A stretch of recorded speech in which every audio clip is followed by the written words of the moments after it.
2024년 4월 10일 부활 제2주간 수요일 제1독서 사도행전의 말씀입니다. 그 무렵 대사제가 자기의 모든 동조자 곧 사두가이파와 함께 나섰다. 그들은 시기심에 가득 차 사도들을 붙잡아다가 공영 감옥에 가두었다. 그런데 주님의 천사가 밤에 감옥 문을 열고 사도들을 데리고 나와 말하였다. 가거라, 성전에 서서 이 생명의 말씀을 모두 백성에게 전하여라. 이 말을 듣고 사도들은 이른 아침에 성전으로 들어가 가르쳤다.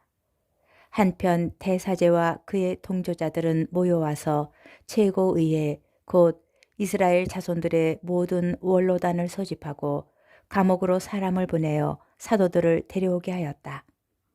경비병들이 감옥에 이르러 보니 사도들이 없으므로 되돌아가 보고하였다. 저희가 보니 감옥 문은 굳게 잠겨 있고 문마다 간수가 서 있었습니다. 그런데 문을 열어보니 안에는 아무도 없었습니다. 성전 경비대장과 수석 사제들은 이 말을 듣고 이 일이 앞으로 어떻게 될 것인가 하며 사도들 때문에 몹시 당황해 하였다. 그때 어떤 사람이 와서 그들에게 보고하였다.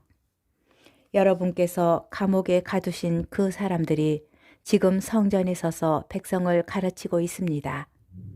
그러자 성전 경비대장이 경비병들과 함께 가서 사도들을 데리고 왔다. 그러나 백성에게 돌을 맞을까 두려워 폭력을 쓰지는 않았다. 주님의 말씀입니다. 복음 요한복음 3장 16절에서 21절의 말씀입니다. 하느님께서는 세상을 너무나 사랑하신 나머지 외아들을 내주시어 그를 믿는 사람은 누구나 멸망하지 않고 영원한 생명을 얻게 하셨다. 하느님께서 아들을 세상에 보내신 것은 세상을 심판하시려는 것이 아니라 세상이 아들을 통하여 구원을 받게 하시려는 것이다. 아들을 믿는 사람은 심판을 받지 않는다. 그러나 믿지 않는 자는 이미 심판을 받았다. 하느님의 외아들의 이름을 믿지 않았기 때문이다. 그 심판은 이러하다. 빛이 이 세상에 왔지만 사람들은 빛보다 어둠을 더 사랑하였다. 그들이 하는 일이 악하였기 때문이다. 악을 저지르는 자는 누구나 빛을 미워하고 빛으로 나아가지 않는다. 자기가 한 일이 드러나지 않게 하려는 것이다. 그러나 진리를 실천하는 이는 빛으로 나아간다. 자기가 한 일이 하느님 안에서 이루어졌음을 드러내려는 것이다. 주님의 말씀입니다.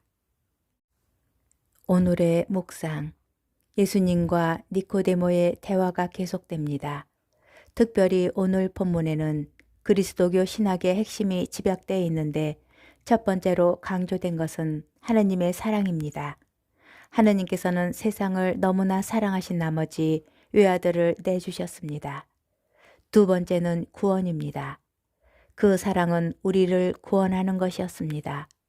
아들을 세상에 보내신 것은 세상을 심판하시려는 것이 아니라 구원을 받게 하시려는 것이었습니다. 세 번째는 빛입니다. 그 구원은 빛이요 생명이신 분을 통하여 그 빛 안에서 걷는 것으로 이루어집니다.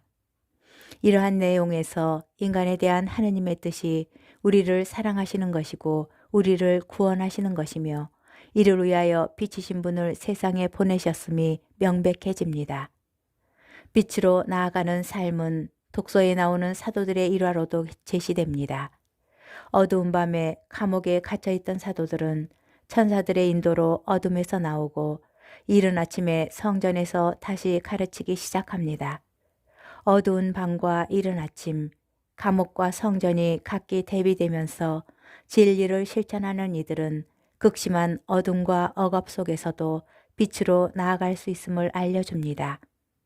주변이 온통 어둠에 잠겨 있을 때 작은 빛이 그 공간에 들어오면 살아있는 모든 것은 그 빛을 향하고 빛 주변으로 모이게 됩니다. 빛은 그런 것입니다. 하느님께서 우리를 너무나 사랑하신 나머지 어둠 속에 있던 우리에게 생명의 빛을 주셨습니다. 이렇게 하느님의 사랑과 구원은 추상적인 이론이 아니라 구체적 체험이고 저마다 빛나는 아름다움으로 구현되는 개별적 현실입니다.